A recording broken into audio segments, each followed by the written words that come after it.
اس کو کمپلسری روزہ رکھوائیے. کچھ لوگ 15 سال کی لڑکیاں ہو جاتی ہیں اور وہ اسکول جا رہی ہے, کہتے ہیں مولوی صاحب ہماری لڑکی تو ابھی چھوٹی ہے, اسکول جا رہی ہے, اس سے روزہ توڑوا دیتے, روزہ نہیں رکھتے ہیں. حرام ہے یہ. اگر آپ کی بیٹی کو, اگر وہ شریعت کی نظر میں بالغ ہو چکی ہے, کوئی اسکول جا رہی ہے, کالج جا رہی ہے, کچھ بھی, یہ اللہ تعالیٰ کے بہانہ نہیں چلے گا, اس کو روزہ رکھنا پڑے گا. میرے ساتھیوں, روزہ معاف نہیں ہوگا. ہاں اگر عورت پیریڈ میں ہے تو وہ روزہ وہ نہیں رکھے گی, بعد میں پورا کرے گی. اگر پیدائش کے بعد جو عورت کو خون آتا ہے اگر وہ آ رہا ہے تو وہ روزہ نہیں رکھے گی, بعد میں رکھے گی. عورت اگر پریگننٹ ہے اور روزہ رکھنے سے بچے کو نقصان ہے تو وہ روزہ نہیں رکھے گی, اس روزے کی بعد میں وہ قضا کرے گی. اگر بچے کو دودھ پلا رہی ہے عورت اور اگر اس حالت میں وہ بچے کو دودھ پلا رہی ہے, اگر اس حالت میں روزہ رکھے گی تو اس کی صحت کو نقصان ہو رہا ہے تو وہ اس روزے کی قضا بعد میں کرے گی. لیکن باقی آپ بلا کسی عذر کے, مجبوری کے اگر آپ روزہ چھوڑتے ہیں تو یہ جائز نہیں ہے. کتب علیکم الصیام, اللہ نے روزے کو فرض قرار دیا ہے.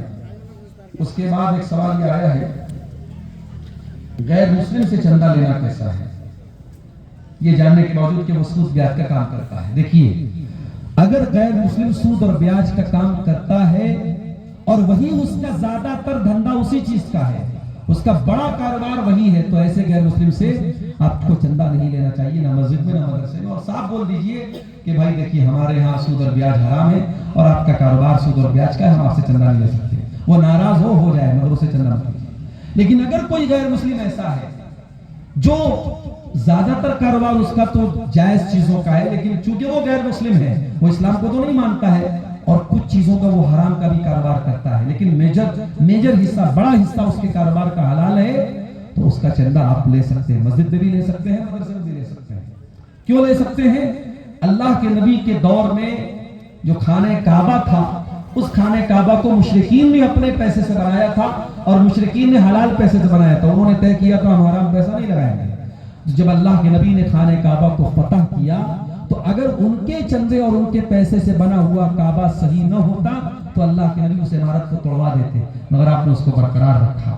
اور نبی کے دور میں غیر مسلموں سے جو اللہ کے نبی کے جو تعلقات تھے, اس میں بھی کہیں ہم کو یہ چیز نہیں ملتی ہے کہ آپ نے ان کے ساتھ کھانے پینے کو منع کیا ہو, یا ان سے لین دین کو منع کیا ہو, یا ان کے تحفے تحائف کو لینے سے منع کیا ہو آپ نے. ہاں جہاں مذہبی معاملہ آ جائے گا, ان کے کسی مذہبی تہوار میں ہم شامل نہیں ہوں گے, کسی شرکیہ تہوار میں شامل نہیں ہوں گے, اور کسی شرکیہ تہوار میں ملنے والا کوئی سامان ہے اس میں ہم شامل نہیں ہوں گے. واللہ اعلم. نماز کے لیے امامت کا سب سے زیادہ حقدار کون ہے؟ اللہ کے نبی کی بڑی صاف حدیث ہے, یؤم القوم اقرؤہم لکتاب اللہ. قرآن کو سب سے زیادہ پڑھنے والا, قرآن کو سب سے زیادہ کون پڑھتا ہے؟ جو حافظ قرآن ہوتا ہے. تو اگر کوئی حافظ قرآن ہے وہ امامت کا سب سے زیادہ حقدار ہے. لیکن یہاں یہ بات یاد رکھیے کہ بعض ہمارے یہاں ایسے حافظ قرآن ہوتے ہیں جو حافظ قرآن تو ہیں مگر نمازی نہیں ہیں یا دڑی منڈے ہیں, تو ایسے لوگوں کو امامت نہیں دی جائے گی.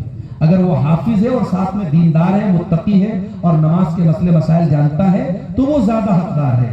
اور اس کے بعد سیکنڈ نمبر پہ کون ہے؟ اعلمہم بالسنہ, سنت کا جانکار. حافظ قرآن کے بعد دوسرے نمبر پہ سنت کا جانکار یعنی عالم دین, وہ زیادہ حقدار ہے. اگر عالم دین بھی بہت سارے لوگ ہیں تو اللہ کے نبی نے فرمایا کہ ان میں پھر سب سے زیادہ جو عمردار, جو سب سے زیادہ باعمر ہے, معمر ہے, مالی 3-4 علماء ہے تو جو اس میں سینئر ہے اس کو امامت کے لیے آگے بڑھایا جائے گا. تو یہ پوری ترتیب حدیثوں میں بیان کی ہے. ایک قبر کو دوسری جگہ ٹرانسفر کرنے کا صحیح طریقہ کیا ہے؟ دیکھیے, ایک قبر کو دوسری جگہ ٹرانسفر کرنے کا صحیح طریقہ یہی ہے کہ جہاں پہ قبر ہے, اگر ہم کو کنفرم معلوم ہے کہ یہاں پہ قبر ہے, تو اس قبر میں جو بھی مردے کے بقیات ہیں, اس کی ہڈیاں وغیرہ ہیں, ان کو احتیاط کے ساتھ اور احترام کے ساتھ ان کو وہاں سے اٹھا کر کے دوسری جگہ منتقل کیا جائے گا. اب اس میں کوئی اس طریقے کا ذکر نہیں ہے حدیثوں میں کہ ہم باقاعدہ الگ سے کفن لا کر کے کفن میں رکھیں گے. آپ نارملی بھی اس کو اٹھا کر کے دوسری جگہ دفن کر سکتے ہیں, لیکن ہاں کسی ہڈی وغیرہ کو توڑنے کی اجازت نہیں ہے. اس قبر میں جو بھی لاش کے بقیات ہیں ان کی بے حرمتی اور توہین کرنے کی اجازت نہیں ہے. اور بہت ایمرجنسی کیس میں ہی ایک قبر کو دوسری جگہ منتقل کیا جائے گا, بلا وجہ ایسا کرنا ٹھیک نہیں ہے. واللہ اعلم. تو یہ چند سوالات تھے. اللہ تعالیٰ سے دعا ہے رب العالمین ہم سب کو نیک عمل, اچھی سمجھ کی توفیق عطا فرمائے.